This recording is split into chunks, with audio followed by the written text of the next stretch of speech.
for the lead. Long, Looney tip, no. Looney, yes! Looney, yes! The Warriors win it! And your joy is full. C'est avec un grand plaisir qu'on se retrouve sur Splashpod pour la deuxième partie de l'émission de la grande preview de la saison 2023-2024. Après avoir donné les clés de la saison des Warriors, il est temps de livrer nos pronostics pour la saison qui arrive. Chaque intervenant va livrer son top 3 de l'Ouest, la place des Warriors et les lauréats du MVP, Deep Boy et Rookie de l'année. Pour ce faire, même équipe que lors de la première partie, vous êtes chaud pour les pronos ? Bien sûr. Bah carrément. On est là. Hein. Dans ce cas, c'est parti. Splashpod saison 1, épisode 6, deuxième partie. Let's go. You can feel in the Bay Area the energy, the love, the appreciation. Because when you think about it, from Stockton to the state's capital, from the East Bay to Monterey, from Marin County to San Jose, the city by the bay and the town, it's all Warriors ground. It's all Dub Nation. On va donc commencer par le top 3 à l'Ouest et la place des Warriors lors de la saison régulière. Qui veut se lancer pour commencer les pronostics de la saison ? Allez, j'y vais. Chaud. Hein. C'est vraiment pas simple à faire tellement cette conférence elle est dense. Malgré tout, j'ai quand même deux équipes qui se détachent un petit peu de toutes les autres.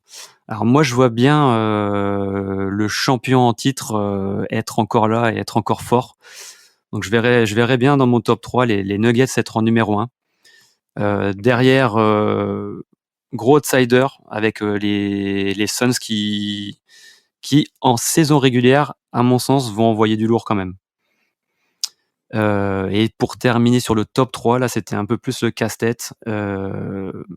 Et je suis parti sur les Kings en fait, dans la continuité de ce qu'ils ont fait l'année dernière et du beau basket proposé. Je les vois encore être là. Tu vois les Nuggets encore performer du coup, ils prennent pas le contre-coup de la saison régulière, de la saison précédente et de leur titre de champion. C'est le champion en titre et ils se doivent d'être là en fait.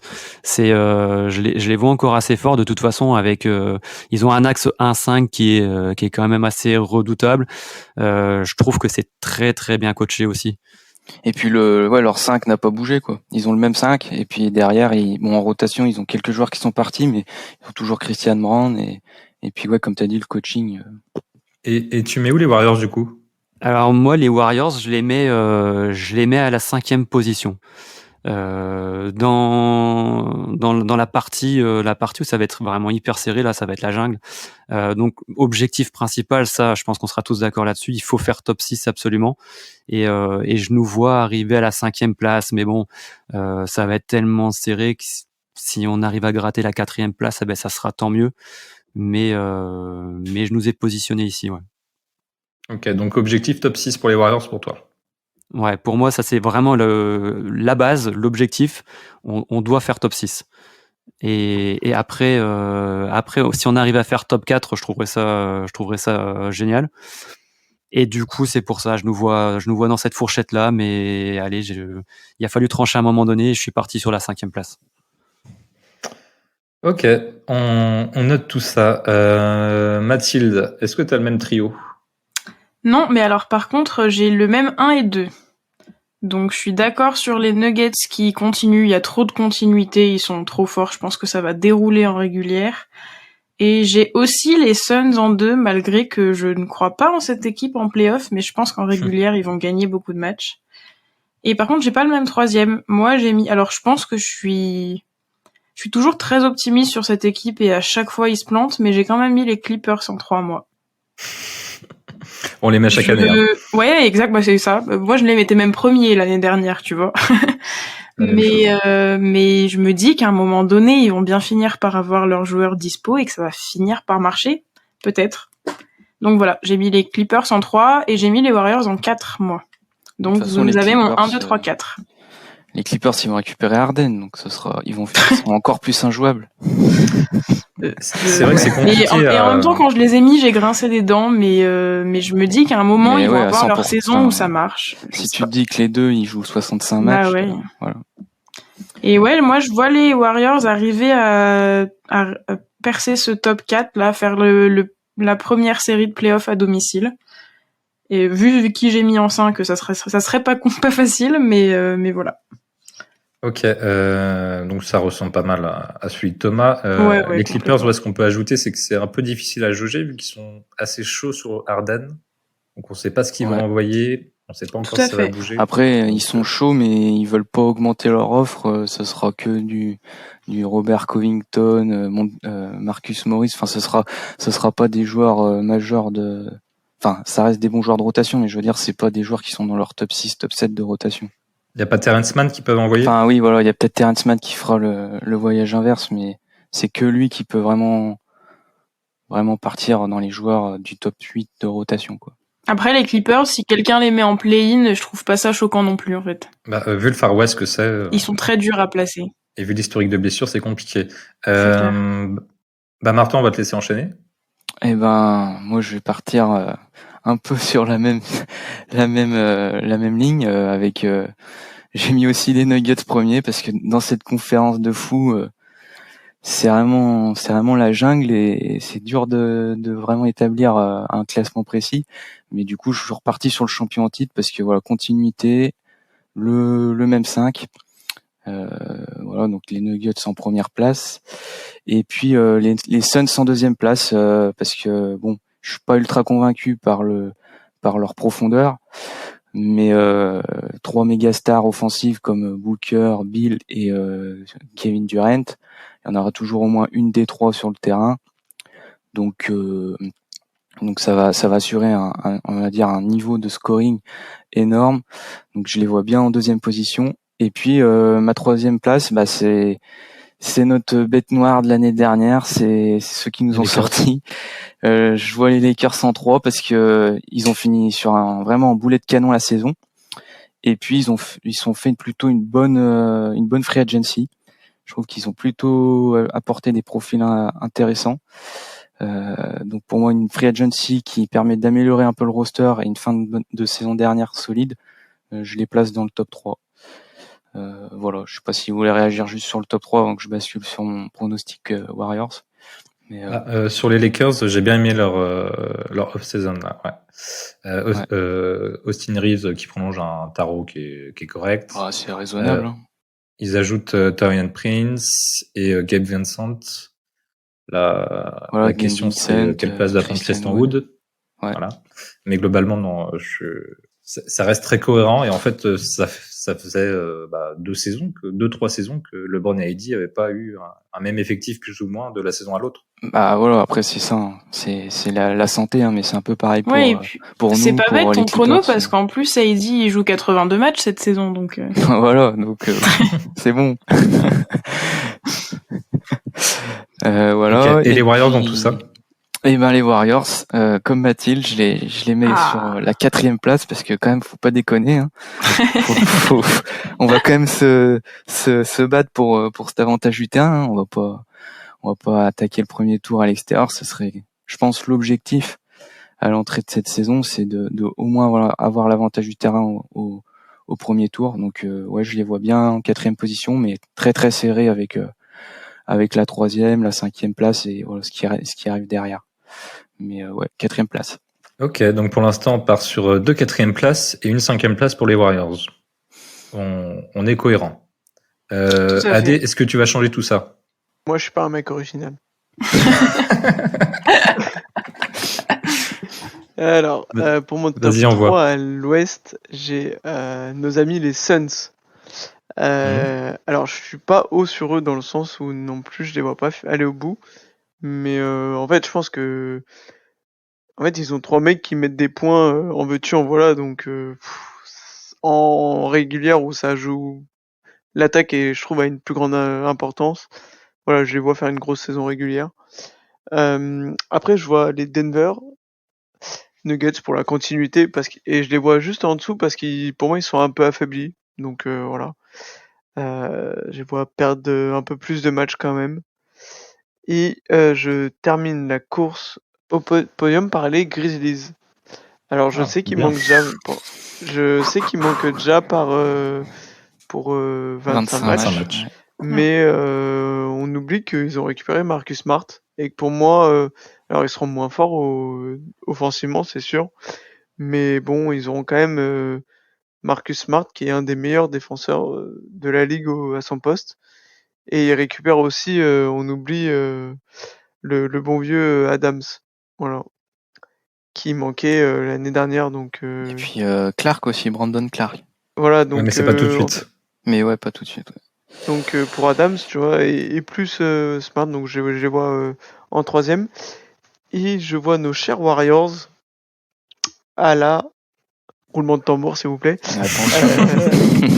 À la 5e place. Ah, ça va. Je croyais que t'allais dire une dinguerie. Attention. À la 12e place. Bah, en fait, voilà, je vois qu'au mois de juin, on est puis non 5e place. C'est-à-dire on aurait gratté une petite place par rapport à l'année dernière. Voilà, c'est tout. Ouais, parce qu'on finit 6, ouais, c'est ça. Ok, très bien. J'aime bien ton prono sur les Grizzlies parce qu'en plus Marcus Smart, ça colle totalement à leur mentalité. Puis oui, on oublie l'impact que a Steven Adams, notamment quand Ja Morant est sur le terrain.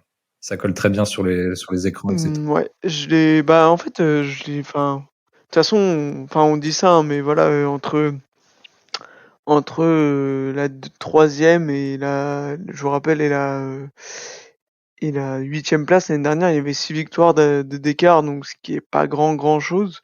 Et si tu remontes un peu plus haut, entre les Lakers qui finissent 7e et nous 6e, il y a une différence. Donc ça fait 4 victoires entre le 3e et le 6e. Donc voilà, pour nous par exemple, si on remet dans le contexte, c'est les défaites à Détroit et à Orlando ou même à Charlotte. Tu vois, donc on l'a tous dit, hein, ça joue à pas grand chose. Clairement, de toute façon, là, je pense, on va passer à mon pronostic, mais moi, j'ai bien 7-8 équipes. Je peux tout à fait les mettre dans le top 3. Je vois personne au-dessus des 60 victoires cette saison. C'est vraiment un merdier. Ah oui, ça serait une surprise s'il y a une équipe à 60. Bah, en fait, t'as à peu près un soir sur 2 dans la ligue où t'as un match qui est hyper compliqué, quoi.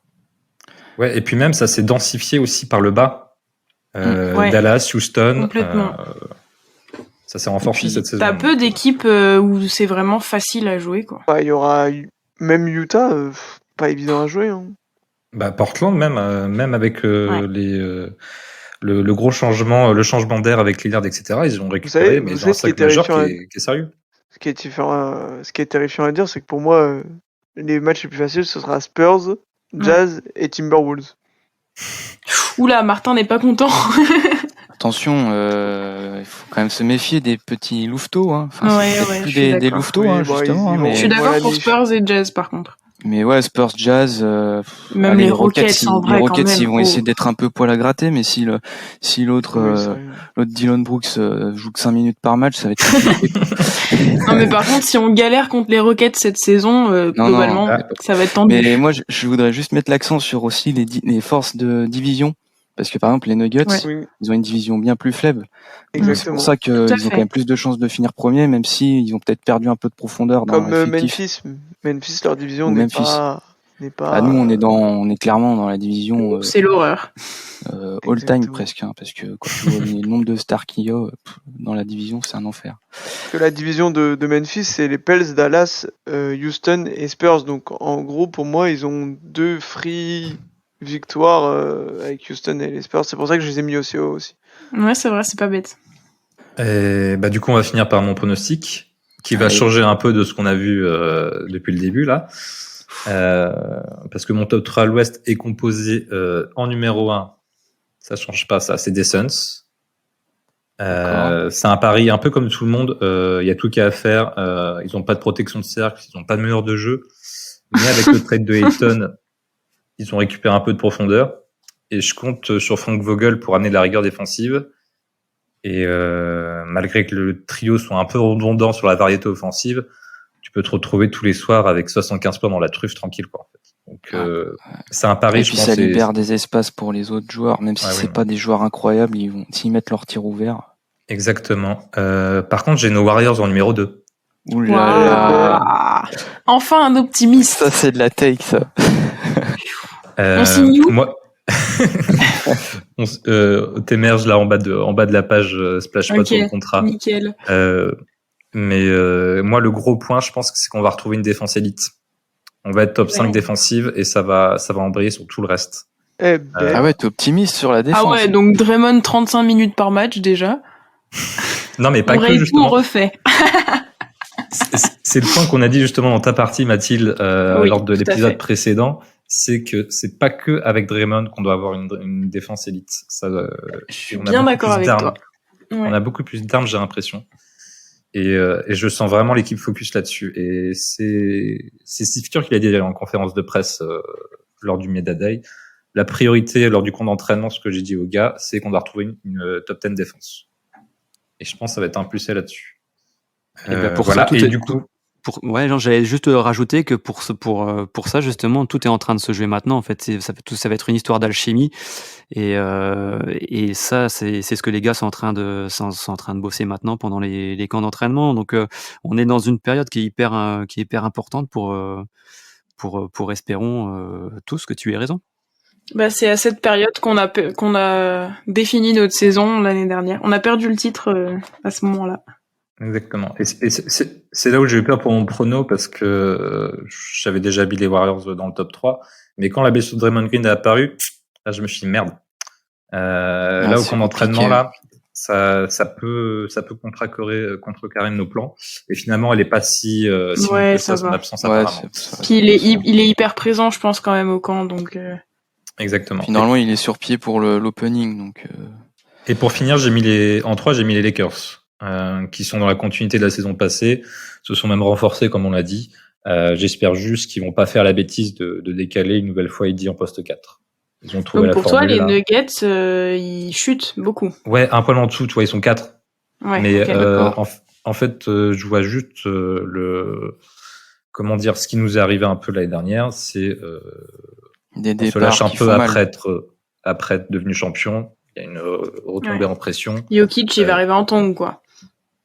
Bah, en tout cas, il a pas envie d'être là, d'après ce qu'on a vu. Mais il a jamais envie d'être là. Oui.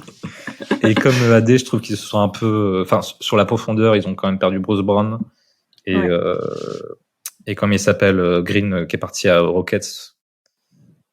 Ouais, Jeff Green. Jeff Green, ça, ouais. C'était pas la pierre la plus angulaire de leur deuxième 5. Non, mais ils faisaient le taf. Exactement. Non, puis ça manque un peu de profondeur, c'est ça. Ouais. Donc voilà. Ensuite, leur 5, il est hyper solide. Ah bah oui. Là, par contre, il n'y a rien à dire. Donc voilà. Je trouve ça tellement cohérent collectivement que même avec les départs, en fait, je pense qu'ils vont arriver à compenser. Ils vont trouver les solutions. On parlait d'alchimie. Je pense que Jokic il a bien travaillé son alchimie avec Gordon là, cet été. Donc, au cours de ils sont bien amusés. Puis il y a un point aussi, c'est que leurs 5 majeurs, c'est que des jeunes joueurs, donc tu peux leur mettre 35-36 minutes dans la musette, il y a pas de problème. Pas trop. Oui, bah peut-être pas tant que ça, mais parce que Murray et Porter, tu peux pas. Murray et Porter, ils sont injury prone. Ouais. Oui, ouais.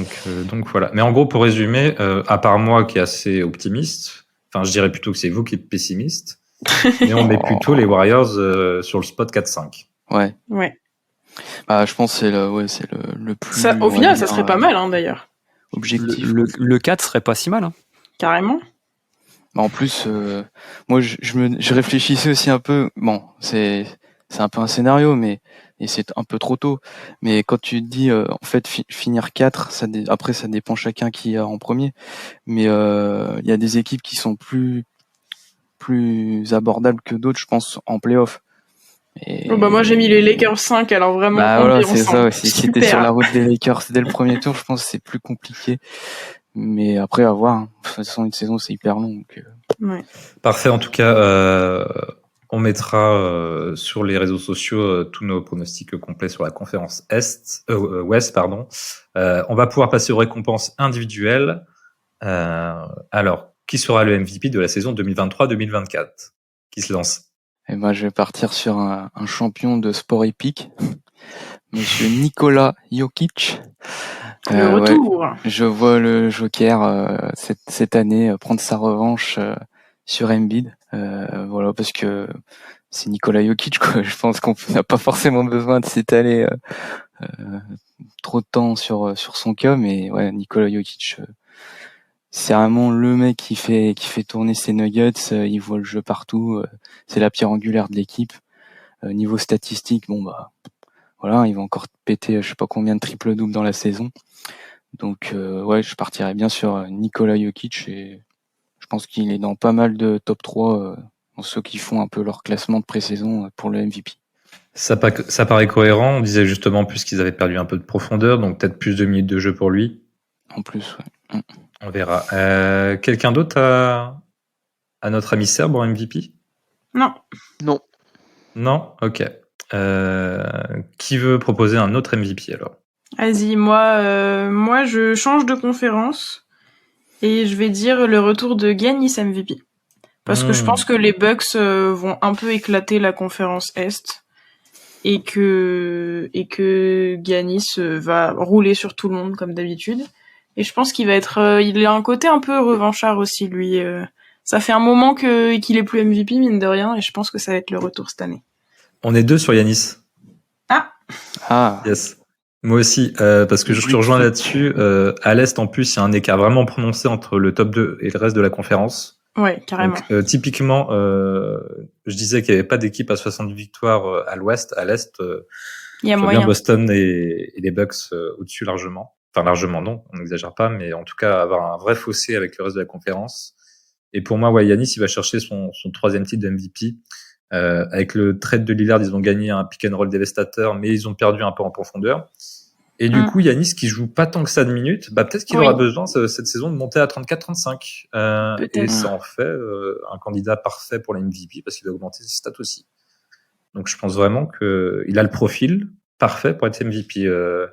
Même avec un Lillard qui score peut-être un poil plus que lui à côté. Tiens, d'ailleurs en parlant de lui, moi je le vois MVP. Non. En parlant de. Waouh. Oh là là. La baston dans l'équipe. Oh là là là. J'adore. Non, oui, en fait non, je vous dis en mode. En fait. Oh Joe, il va péter un plomb en écoutant ça. Non, mais alors je l'ai pas parce qu'en fait, dire un nom comme ça, c'est un peu sortir le chapeau magique, donc autant sortir un nom un peu folklorique mais réalisable. C'est juste que, en fait, si Lillard met toujours 30 points par match et qu'il fait 6 assists avec ses pourcentages de ces dernières années, il y a moyen que comme Giannis il est déjà eu, et on connaît un peu l'historique aujourd'hui de la NBA, de quand tu l'as déjà eu plusieurs fois, il faut vraiment que tu fasses une saison de fou pour que tu l'aies encore une fois. Hein. On fait coucou à LeBron James, qui, voilà, plusieurs fois aurait pu l'avoir, mais c'est passé à côté. Donc c'est pour ça que, de façon fantaisiste, je dirais bien Lillard. Voilà. Un MVP pas franchise player. Ouais, le deuxième joueur de son équipe qui est MVP. Très fou. C'est chaud quand même. Pourquoi le deuxième joueur? Parce que c'est l'équipe de Giannis. Ça reste l'équipe de Giannis, mais qui aura la balle en main en fin de match? Pas Giannis? Ouais, mais je pense quand même que Lillard marquera moins de points quand même cette année. Qui a plus d'impact entre Giannis et Lillard? Ouais, c'est ça. Giannis. Ouais, c'est ça. Il a la défense aussi, quoi. Ouais. Bon, après, si impacte un match plus, c'est plus. S'ils raflent tout, les Bucks, ça se trouve, ils font coupe en deux. Giannis, il prend le deep-oy et puis. Lillard. Mais ouais, non, ça serait une grosse surprise en tout cas. T'as dit que t'étais pas original, Adrien, mais. Ouais, non. Très bien. D'accord. En fait, je vais faire quelques surprises pour pimenter la vie. Et on fait un bisou à Joe quand même parce que vraiment celle-ci, elle va piquer pour lui. Mais sinon, il y a aussi j'ai Giannis et j'ai aussi le Joker, mais voilà, pour être un peu plus funky. Il nous reste Martin pour l'MVP. Ah, j'ai balancé le Joker, moi. Ah oui, pardon. Non, c'est Thomas. Ouais, ça va être à moi d'enchaîner et je vais faire un petit peu le lien avec ce qui avait été dit juste avant. Alors, pour moi, j'imagine que le meilleur joueur de la saison, ça sera Jokic. Par contre, je le vois pas aller prendre le MVP parce que je suis pas certain en fait qu'il y aura une envie de lui redonner encore une nouvelle fois. Et pour moi, le MVP, ça sera Giannis aussi. J'étais parti sur lui. Et après, si je continue dans la même réflexion, je me dis, ça fait longtemps qu'il n'y a pas un joueur américain qui a eu le titre de MVP. Et si la tendance voudrait à ce que ça soit un Américain qui puisse aller toucher le Graal, je verrais bien KD. Ah, KD. Bah, ou Steph, du coup, non? Bah non, Quentin mais- aurait pu dire Steph avec des Warriors 2e quand même. En restant cohérent par rapport au classement que j'avais établi avant, en mettant les Suns en 2, je vois plus KD, mais D-Book, mais non? après, j'espère que Steph il sera dans la discussion aussi. Ça voudra dire qu'on est vraiment bien, quoi. C'est clair. Et D-Book, pourquoi plus KD que D-Book? Ah, je le trouve tellement plus fort offensivement. La palette, elle est tellement plus Ouais, large. ouais. Et après, par contre, ça sera la vraie question en fait sur la réussite des Suns. C'est à un moment donné à qui tu donnes le ballon. Bah, l'année dernière, le mec qui avait le plus le ballon en playoff, c'était D-Book. Et est-ce que ça a fonctionné? Bah oui. Bah, en tout cas, en attaque, oui. Après, eux, c'était plus en défense qu'ils se sont fait exposer, mais Ah, franchement, D-Book en playoff l'année dernière, c'est Ah bah non, mais masterclass c'est de énorme, masterclass. hein. Non, donc, mais c'est élite, si c'est on prend la élite. C'est vrai qu'il a une période où il était vraiment très très chaud. Après, ouais, je sais pas. Après, moi, c'est peut-être sentimental, hein, mais Oui, oui, non, mais après- je suis haut sur KD. Donc, pratiquement 10 ans après son premier MVP, alors. Parce que pour MVP, c'était quoi? 2013-14, je crois. Ouais, Ouais, c'est ça. avant Steph. C'était la première personne à qui j'ai pensé et au final, j'ai fait le lien avec Booker et que c'est un monstre à 2 têtes, enfin maintenant à 3, et de ce fait, ça va partager les votants. Parce que, et puis surtout, c'est que vous Bah, avez fait la ouais. réflexion comment dire, de Giannis, mais l'équipe Oui, des Suns. l'équipe est à Booker C'est ce que aussi. j'allais oui. dire. C'est Et l'équipe à de Booker, Booker, hein. ouais. Exactement. Donc, KD, il est rarement dans son équipe, hein. Bah, il était, oui. Bah, la dernière fois, ça fait. Oh, Enfin, les si, Nets. au Nets. Bah si, honnête, mais enfin bon, c'était pas une équipe du coup. ça n'a pas vraiment réussi. Moi, il y avait un chaman qui allait dans Un les boîtes de nuit. stripteaseur. Un stripteaseur, enfin bon, rien qui allait. Du coup, pour résumer, on a 3 Yanis, un Ouais. Jokic et un Lillard parce que Adrien voulait être original. Non, un KD. Un KD, deux Ouais, Giannis. KD. Ah oui, pardon. Un KD, deux Giannis, un Lillard, un Jokic. Jokic. Ok, parfait. On va enchaîner avec la seconde récompense individuelle. On va aller avec le Deepoy. Qui va être le leader d'une des meilleures défenses collectives de la ligue? Tous en cœur. Bon, bah, je prends la barre, hein. Vas-y. Je vais partir sur Bam Adebayo. Oh, j'ai le même. De Oui, Miami. Martin. Et oui, bien sûr. Mais oui, c'est sa saison, là, Bam. La connexion. Il va passer le step parce que le Heat, déjà, premièrement, ils n'ont pas eu Lillard, donc déjà, il va falloir fournir une grosse saison puisqu'ils n'ont pas un apport d'une star supplémentaire. Et le Heat, bah, ça reste quand même une équipe qui est à vocation défensive. Et puis Bam Adebayo, bah, c'est cet intérieur qui est capable de switcher sur tous les joueurs, qui peut défendre des 1. Même lui, bah, des fois, il a lâché quelques takes en disant qu'il était le meilleur défenseur de la ligue. Maintenant, faut qu'il le prouve. Mais je pense qu'il a tous les outils pour le faire. Donc ouais, moi j'attends bien Bam Adebayo au tournant sur cette récompense. Et toi aussi, Mathilde? Ouais, clairement, il a tout dit. J'ai rien à rajouter. Emballer, Ok. c'est peser. Tout à fait. Je vais enchaîner parce que j'ai dit qui sera le leader d'une des meilleures défenses de la NBA. Et dans les pronostics, j'ai dit qu'on était combien, les Warriors? Top 5? Troisième. Top 5, Deuxième. en tout cas. Ah, deuxième. Oui, deuxième de la conférence. Deuxième Deuxième de la oui. conférence. Et j'ai dit top 5 défense Ah oui, top collective. 5 défense, ouais. Ah oui. Et du coup, ça sera Draymond Green. Ah oui. Qui là sera là. Deepoy. Je nous vois retrouver une défense de fer avec le plus grand défenseur de sa génération. C'est un blasphème qu'il a jamais reçu le trophée. L'affront va être réparé. Draymond Green est le futur Deepoy. Mais bien sûr que si qu'il l'a eu. Si, il l'a déjà eu. Oh, En quoi, 2017? 2016-17. Oh là là là là, l'erreur. Mais attends, c'est quand même un affront. On est pas Mais plus, hein. c'est oui, Le tout à fait. dévissé. C'est abusé qu'il en ait qu'un. Non mais oui, il en aurait dû en avoir plus, c'est sûr. Aïe, aïe, aïe. Ah là là, Aïe, aïe, aïe, aïe. ah là là, le malaise télé là. Non, Et du coup, Il encore fallait une la fois, petite page basketball référence à côté pour s'assurer. c'est et du coup, exactement encore ce que une je voulais fois, dire. ça fait Draymond avec 35 minutes de jeu, hein Thomas? c'est ce que j'allais dire. Ça dépendra de son temps de jeu, Quentin. Référence à l'épisode précédent. Non, mais Après, peut-être qu'en diminuant son temps de jeu, il sera tellement impactant quand il va sortir, Ah, quand il sera sur le terrain. Pour revenir sur mon erreur, j'étais omnibulé par les 3 trophées de Rudy Gobert, je pense, et j'ai oublié celui de Draymond. Bon, après, il y en a un. Giannis, il en a eu un aussi, hein, en défendant à l'opposé. Enfin bref. Ça, ce sera écrit dans mon bouquin. Exactement. Bref. En tout cas, Draymond Green aura son 2e DPOY de sa carrière. Trop bien. Est-ce que je suis tout seul là-dessus? Bon, je suis à l'arrière comme ça en 2e position là. Je prends l'inspiration, je suis avec toi, mais je vais pas le citer. Merde. J'aimerais bien que ça soit lui en fait, parce qu'il le mérite vraiment. Ah ouais, De tellement. toute façon, on aimerait tous que ça soit lui, parce qu'encore une fois, comme même sur le MVP, on parlait de Steph tout à l'heure, mais si Draymond il est à cette place-là, En fait, je trouve que ça sera vraiment très très en fait, bon je signe pense pour qu'il y a nous. plus de, j'aime bien que Steph chope un MVP, hein, etc. Mais je pense qu'il y a plus de chances quand même que Dre soit dans la course que Steph dans la course, parce que Steph c'est pas non plus un mec qui fait des stats de folie. Enfin, il y a des stats au shooting qui sont impressionnantes, mais en fait le problème à côté c'est que en volume de points, oui. T'as des mecs qui sont qui font des 30-10 dans tous les sens en fait maintenant. C'est ça, il y a plus de concurrence. Bah c'est si jamais c'est Joe qui avait dit il fait 50, 40, 90. S'il fait ça, il sera dans la conversation. Ouais, mais le problème c'est que tu vois t'as des mecs comme Luka qui sont à 30 points, quasiment 10 passes. Giannis mais Luka il sera loin au classement.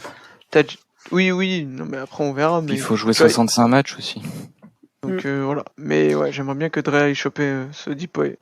Si c'était la récompense du défenseur le plus complet, Draymond il l'aurait à chaque fois. Ouais, je sais pas. Moi, je trouve, je l'ai senti quand même moins performant, même défensivement l'année dernière. Moi, je trouve qu'il décline quand même, et ça date pas que de la saison dernière en fait. Donc, c'est ce qui me laisse un gros doute quand même par rapport à ce pronostic-là, quoi. J'ai l'impression que le déclin, il vient pas seulement de la saison dernière, c'est déjà, on a commencé à le voir arriver les saisons d'avant aussi. Alors là, il faudrait qu'il ait vraiment un gros rebond pour aller gratter une récompense. Moi, en fait, je mise pas sur le rebond, je mise sur le fait qu'il sera mieux accompagné et donc qu'il aura moins tout à faire sur la défense collective. Il sera plus mis en valeur. Et qui finira moins sur les rotules comme la saison précédente. On a fait tout le monde pour le DPOY ou il manque quelqu'un là? Il manque moi. Ah oui, pardon. Moi, je dis en rapide. Ce sera le DPOY sera dans une équipe qui a été longtemps en finale contre nous. Evan Mobley. Exactement, je vois Evan Mobley qui a fini dans le top 3, il me semble, si je dis pas de bêtises, l'année dernière. C'était mon 2e choix. Non, je dis des bêtises, il a pas fini dans le top 3, mais c'était une hérésie qu'il soit pas dans le top 3 vu les stats qu'il avait de zinzin. Et je le vois cette année DPOY. Voilà. Ok, donc ça veut dire que les Cavs collectivement, malgré leurs deux guards de Donovan Mitchell et Garland, arrivent à avoir une défense. Ils étaient pas mauvais en défense l'année dernière. Oh ouais, les Cavs ils étaient costauds. Ils étaient corrects. Leur seul problème l'année dernière, c'était quand même leur plus gros problème, c'était le shoot extérieur. Leurs 2 pivots, enfin Evan Mobley. Ouais, mais Donovan. En playoff, Mitchell Robinson les a ouverts, donc.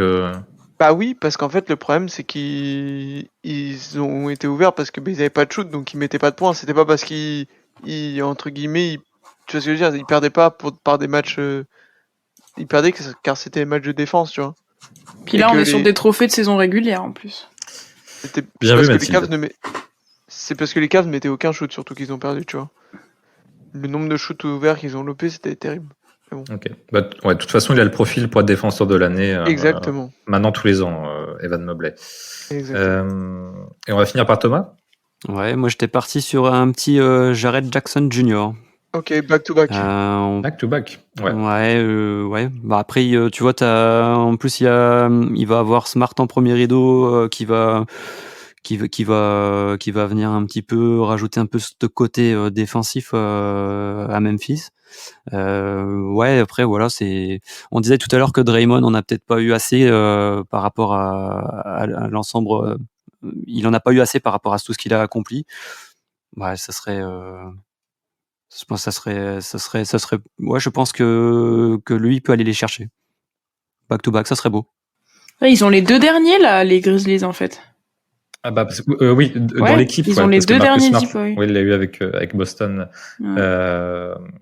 C'est chaud pour un back-to-back, surtout défenseur de l'année, si tu t'appelles pas Rudy Gobert.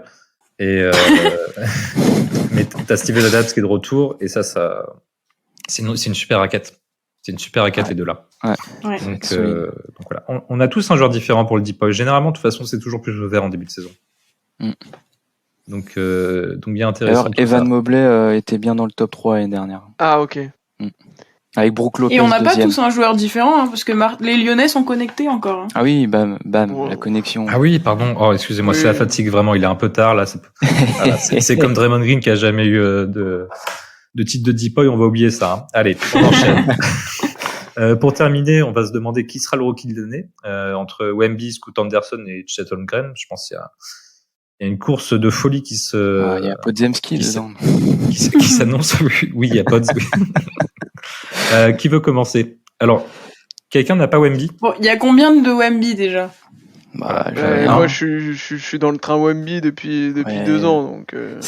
Moi, je comprends pas ceux qui mettent pas Wemby. Moi, je mets pas Wemby parce que je suis une rebelle. Mais faut fanfaronner là. On va vous lire. Mais moi, je veux que ça soit Wemby par contre, hein, mais je l'ai pas mis. Mais allez. Et pourquoi? Moi, je suis à 2 doigts de quitter le podcast là. Non, mais c'est inadmissible ça. Faut moi aussi, je veux être original, Adrien, quand même. Mathilde, non, pas sur ça. Il ne faut pas. Tu mets qui à la place et pourquoi pas Wemby? Clairement, juste parce que en fait, il y a une telle hype normale sur Wemby que je me dis ils vont être 3 fois plus durs sur lui et ça, que Scoot va avancer un peu plus caché, même s'il y a une hype énorme sur Scoot aussi, mais il va moins souffrir de le moindre match, il va moins se faire tomber dessus, etc. Et du coup, je pense que vu qu'ils vont être très exigeants sur Wemby, il y a moyen que Scoot puisse le gratter. Mais encore une fois, j'espère, et c'est plus probable que ça soit Wemby. Ok. Thomas, t'as Scoot aussi? Ouais, moi j'ai Scoot aussi. Et pourquoi? Parce que je le vois déjà dans une équipe où il aura peut-être plus le ballon en main, quoique. Mais surtout, je le vois plus mature peut-être déjà dans son jeu. Et je le vois aussi peut-être sur la durée plus fort. En fait, si tu veux, sur l'ensemble des 82 matchs, je le vois être un peu plus fort. Voilà. Après, je t'avoue que j'avais mis Scoot avant les matchs de pré-saison. Quand on voit ce que quand on voit là, mais forcément, parce que le truc aussi c'est qu'avec Wemby tu l'avais jamais vu dans un contexte NBA, donc tu peux toujours te poser quand même la question de est-ce qu'il va s'adapter alors qu'on sait il va rouler sur tout le monde et on le sait, mais et quand tu vois le match de précédent, t'as déjà quelques éléments de réponse, donc mais peut-être je pense que Scoot tiendra peut-être plus la distance. Avoir Wemby physiquement quand même, et c'est un gabarit qui est quand même hors norme. L'autre au niveau athlétique, il est monstrueux. C'est ce qui fera peut-être la différence. Voilà. Et après sur le Roy, ça joue pas trop, mais Scoot gagnera sûrement plus de matchs aussi. Voilà, moi c'est ça. Moi c'est ça. Mais sur le Roy, on s'en fout un peu. Mais oui, complètement. Le meilleur joueur. Non mais oui, les Blazers ils vont taper combien de victoires de plus? Ils vont peut-être en taper 10. Martin il m'a dit un tais-toi mais de manière je comprends pas ceux qui rajoutent qui mettent cet argument sur la table. Écoute, je le mets quand même. C'est un Roy, c'est le meilleur jeune, c'est pas le jeune en vrai, qui gagne 10 c'est matchs de plus. Pour moi, c'est le seul truc qui peut faire la différence. Si jamais les deux font des saisons monstrueuses, peut-être que ça jouera. Mais bon, moi Wemby, les amis, je l'ai vu jouer en Pro A face à des raquettes. Excuse-nous. Mais non, mais la même. La Pro A, c'est bien plus dur de scorer que de scorer en NBA. Il mettait 20 points. Je ne vois pas comment l'année prochaine il n'en met pas 20. Après ça. Et surtout, ça, c'est que sais pas, mais... le bonhomme, il peut faire 3-4 passes par match tranquillement. Surtout vu comment il va être utilisé aux Spurs où il va avoir quand même, je pense, pas mal le ballon. Et surtout, c'est que il pourra les faire, il fera peut-être moins parce que je pense que vu ce qu'on a vu en pré-saison, c'est qu'ils vont le faire courir en fait. Et c'est plus vraiment Collins qui va jouer les rebonds, etc. Mais et puis surtout les contres aussi. Je pense que ça, il a tellement des tentacules, ce mec. Il va peut-être pas. Je pense qu'on s'en rend pas compte, mais je pense que les premiers mois, les mecs vont aller le tester et ils vont se dire ah ouais, mais en fait, le mec fait 2m25 et il est mobile. Exemple le drive. Si vous avez vu le match, le drive de Jalen Williams où voilà, le mec ils se disent le panier est gratuit. Bah non. Non. Mais il arrive de 3 mètres derrière, le gars. Il va moi, je pense qu'il va vraiment stat pad les contres parce que les mecs vont être surpris. Ils ont jamais vu cette dimension, cette taille et cette mobilité. Voilà. Complètement d'accord. Et il va performer des deux côtés du terrain. Le public américain qui peut être un peu, un peu circonspect face à la hype qui arrive parce que c'est pas un Américain déjà de base, c'est un Européen. Je pense qu'ils vont vraiment être choqués au fur et à mesure de la saison. Non mais ils l'ont adopté déjà, c'est bon. Ah oui, non mais la ligue le met en avant, mais du côté des fans ensuite c'est pas encore à 100%. Hein. Donc, ouais, il y en a qui préfèrent fort Scout parce que voilà, Scout c'est. Exactement. Mais quand ils vont comprendre quand il y aura 10 highlights par match. Oui, en fait, c'est ça. En fait, mais oui, ça il y a des trucs qui vont sur Twitter. Ça va plus marquer, quoi. Ouais, c'est ça aussi. Hein. Pour moi, Wemby, les gars, déjà, en fait, c'est le mec, c'est un homme à stat pad. Genre, des comptes, des rebonds, il peut faire quelques passes parce qu'il a une bonne vision de jeu, des points, du 3 points. Et en plus, le type, dès qu'il fait un truc, c'est un highlight parce que un mec de 2m25, c'est fou ce qu'il fait, quoi. Donc, c'est pour ça. Attention, il fait des choses insensées, jamais vues. Voilà. Là, le spin move avec un open under, enfin en l'air, où il finit un peu en jelly, c'est bon. En faisant 2m25, pardon. Ouais. Et au niveau justement StatPad, Scout, il est pas dans une franchise qui est actuellement, en tout cas, dans l'effectif qu'il y a aujourd'hui là, en totale reconstruction. C'est pas l'option 1. Il y a si ça peut le devenir, mais il va devoir partager en fait la gonfle. Il y a Anthony Simons, il y a après, sauf si Scout il fait une très grosse moyenne à la passe, où là ça peut jouer en sa faveur parce que tu te dis putain le gars il score quand même plus de 15 points, il fait plus de 7-8 passes, là il sera peut-être plus proche dans la course avec Wemby, mais en termes de scoring pour moi Wemby sera devant. Et on est d'accord que du coup on bazarde de Holmgren. Holmgren, faut pas trop dormir dessus, mais il sera un peu derrière. En fait, c'est le petit de Wemby. Il va souffrir de la comparaison, je pense. Après, faut jouer 65 matchs, et ça, c'est pas encore une valeur sûre pour Wembanyama, donc c'est plus son point faible à l'entrée de la saison, enfin le point d'interrogation, on va dire, pour le Roy, mais enfin voilà quoi, c'est Wemby quoi, faut. Ce qui est bien avec Chet, c'est que. Mais même en votant Scout, on est chauvin. Hein. Oui. Ouais, parce que Scout, moi je le place très haut. Hein. Scout, pour moi, il a un scénario possible où il drive une franchise et il reconstruit tout autour de lui à la Ja Morant. Hein. Moi, je vois ça potentiellement. Hein. Il est génial. Donc voilà. Et pour Chet, le point positif qu'on peut avoir sur lui, c'est que je pense qu'il va avoir un réel impact sur OKC parce qu'il va apporter vraiment quelque chose qui leur manquait l'année dernière, c'est la protection de cercle et du rebond. Et donc, ça se peut que, même s'ils avaient déjà gagné pas mal de matchs. Lui, il va gagner des matchs aussi. Qui est un bon. Mais ensuite, je pense qu'il n'y a pas de comparaison avec Wemby, en tout cas. Moi, dans l'ordre, c'est vraiment Wemby, Scout et Chet. Ouais, pareil. Ok. Bon. Je crois on va finir là-dessus. Voilà pour les pronostics de Splash Spot pour la saison régulière 2023-2024. On va se laisser un peu de temps pour profiter du début de saison des Warriors avant de se retrouver ici. On va attendre probablement une dizaine de matchs avant de faire des conclusions. Donc, on attend vos réactions sur nos pronostics. Donnez-nous les vôtres si vous n'êtes pas en accord avec nos choix, notamment celui de AD d'Amen Lillard, MVP, et qu'on en discute. Et on vous souhaite un très bon début de saison à toute la Dub Nation. Est-ce que vous avez un mot de la fin, l'équipe ? C'est quand que ça démarre ? Très vite. Allez, on termine là-dessus. Night.